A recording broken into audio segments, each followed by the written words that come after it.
Okay guys, Assalamualaikum, selamat sejahtera. So hari ni saya bersama dengan customer special saya, Ustaz Husaini.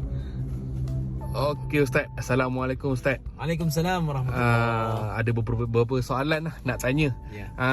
Macam mana proses kita deal sepanjang urusan jual beli kereta ni?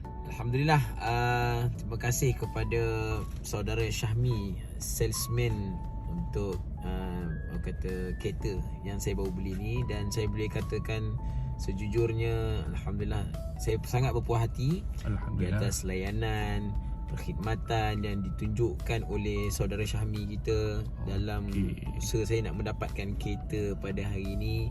Jadi terima kasih lah, orang kata saya bagi 10/10 bintang lah. Terima kasih banyak. Terima kasih banyak. Mantap.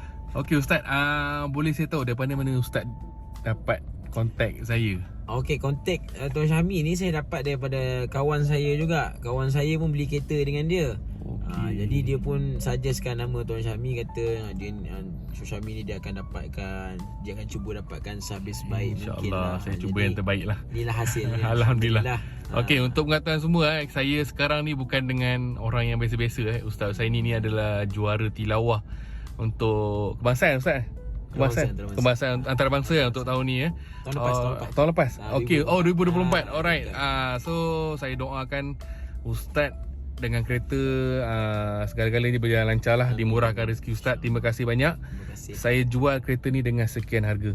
Baik, saya beli harga saya beli kereta ni dengan sekian harga. Okey Ustaz, terima kasih banyak. Okey. Okey guys, jumpa lagi untuk next customer. Assalamualaikum.